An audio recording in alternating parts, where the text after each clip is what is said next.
सबसे पहले आप सभी को जय माशी की। आइए आज हम धनी मनुष्य और निर्धन लाजर की कहानी को जानेंगे, जो बाइबल लूका 16 अध्याय 19 से 31 में पाते हैं। यीशु मसीह लोगों को परमेश्वर के राज्य के बारे में सिखा रहे थे।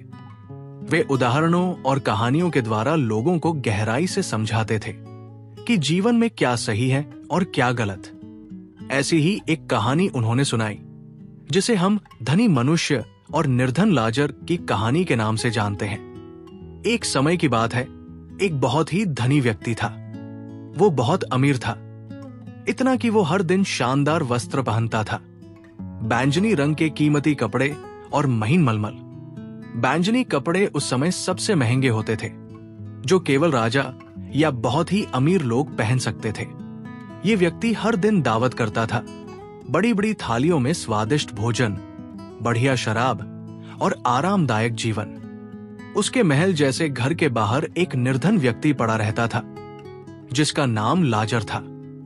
लाजर बहुत ही गरीब था, इतना कि उसके पास पहनने के लिए भी सही कपड़े नहीं थे। उसके शरीर पर घाव थे और वो बीमार था। वो इतना कमजोर था कि चल भी नहीं सकता था और सिर्फ वही लेटा रहता था उस धनी के दरवाजे पर। लाजर की हालत दयनीय थी। वो चाहता था कि उस धनी आदमी की मेज से जो टुकड़े गिरते हैं, बस वही उसे मिल जाए ताकि उसकी भूख मिट सके। लेकिन किसी ने उसे नहीं देखा, किसी ने उसे खाना नहीं दिया। लोग उसे नजरअंदाज करते थे जैसे वो कोई चीज हो, इंसान नहीं। यहां तक कि कुत्ते भी आकर उसके घाव चाटते थे। ये दृश्य बहुत ही दुखद था। एक तरफ धनी व्यक्ति अपनी ऐशो आराम की जिंदगी में मस्त था और दूसरी ओर लाजर जिंदगी और मौत के बीच संघर्ष कर रहा था, सड़कों पर पड़ा हुआ।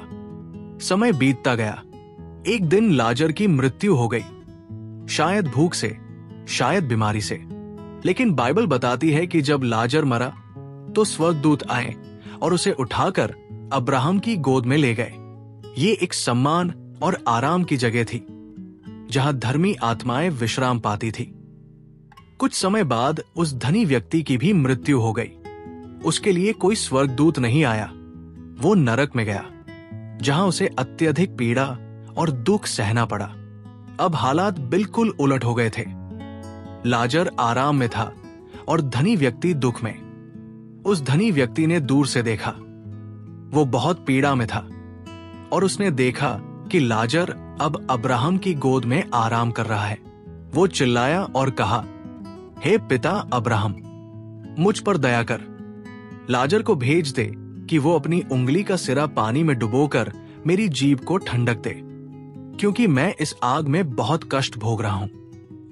पर अब्राहम ने उत्तर दिया, बेटा, याद कर, तूने अपने जीवन में बहुत अच्छी चीजें पाई थी और लाजर ने बुरी। अब वो यहां शांति में है और तू पीड़ा में। इसके अलावा हमारे और तुम्हारे बीच एक बड़ी खाई है, जिसे कोई पार नहीं कर सकता। न यहां से वहां जा सकता है और न वहां से यहां। धनी व्यक्ति को अब अपने जीवन की गलतियां समझ में आने लगी थी, लेकिन बहुत देर हो चुकी थी। फिर उसने अब्राहम से एक और विनती की, हे पिता, तो कृपया लाजर को मेरे पिता के घर भेज दो, क्योंकि मेरे 5 भाई हैं। वो जाकर उन्हें चेतावनी दे ताकि वे भी इस दुख की जगह में न आए। अब्राहम ने कहा, उनके पास मूसा और भविष्यवक्ता है, वे उन्हें सुने। धनी व्यक्ति बोला, नहीं, हे पिता अब्राहम, लेकिन यदि कोई मरे हुओं में से उनके पास जाए तो वे मन फिराएंगे। अब्राहम ने उत्तर दिया, यदि वे मूसा और भविष्यवक्ताओं की नहीं सुनते तो चाहे कोई मरे हुओं में से जी भी उठे, वे उसकी भी नहीं मानेंगे। यीशु ने ये कहानी केवल एक कल्पना के रूप में नहीं सुनाई, इसका गहरा अर्थ था। ये कहानी हमें बहुत सारी सीख देती है, जो जीवन और मृत्यु के बाद की सच्चाइयों से जुड़ी है। आइए इस कहानी से मुख्य सीख और गहराई अर्थ को समझते हैं। नंबर 1, सांसारिक संपत्ति अनंत जीवन की गारंटी नहीं है। धनी व्यक्ति बहुत संपन्न था, लेकिन उसने कभी परमेश्वर की चिंता नहीं की, नहीं दूसरों की। उसने अपनी पूरी जिंदगी अपने लिए जिया, आनंद भोजन, कपड़े और सम्मान के लिए। लेकिन जब मृत्यु आई तो उसे अपने कर्मों का फल भुगतना पड़ा। इससे ये साफ है कि धन और वैभव परमेश्वर की नजर में मूल्यवान नहीं, बल्कि दिल की स्थिति है। नंबर 2, निर्धनता में भी विश्वास का फल अच्छा होता है। लाजर गरीब था, पीड़ित था, लेकिन उसका नाम बाइबल में दर्ज है। ये एक बड़ी बात है, क्योंकि धनी व्यक्ति का नाम नहीं बताया गया, लेकिन निर्धन लाजर का नाम है। ये बताता है कि परमेश्वर उन लोगों को याद रखते हैं जो दुखी होते हुए भी उस पर विश्वास करते हैं। नंबर 3, न्याय मृत्यु के बाद होता है। इस धरती पर बहुत से अन्याय होते हैं।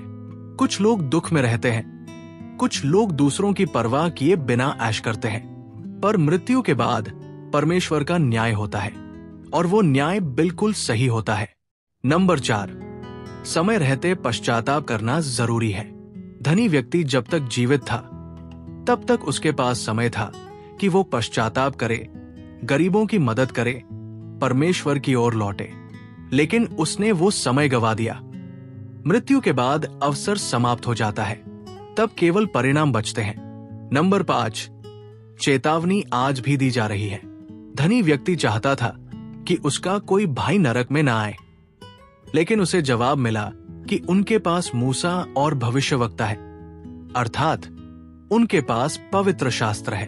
आज भी हमारे पास बाइबल है, परमेश्वर का वचन जो हमें सच्चाई दिखाता है। परमेश्वर हमसे चाहता है कि हम आज ही सुने और माने। कहानी को अपने जीवन में कैसे उतारें? ये कहानी केवल पढ़ने या सुनने के लिए नहीं है, ये हमें आत्मा की गहराई तक झकझोरती है। कुछ बातें जो हम सीख सकते हैं। हमारी संपत्ति का उपयोग दूसरों की भलाई में करें। गरीबों, जरूरतमंदों और पीड़ितों की अनदेखी न करें। परमेश्वर से संबंध बनाएं और उसे अपनी प्राथमिकता बनाएं। हर दिन को आखिरी दिन समझकर जिए, सही, न्यायपूर्ण और दयालु बनकर। मन फिराएं और सच्चे पश्चाताप से परमेश्वर की ओर लौटें।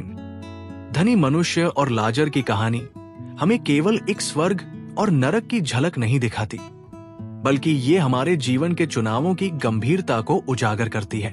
ये बताती है कि जो आज नीचे हैं वे कल ऊपर हो सकते हैं, जो आज ऊपर हैं वे कल नीचे जा सकते हैं। मृत्यु के बाद पछतावा व्यर्थ है।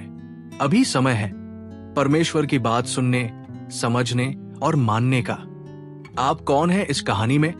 लाजर की तरह पीड़ित पर विश्वास से भरे, या उस धनी व्यक्ति की तरह जो सब कुछ पाकर भी आत्मा से खाली है?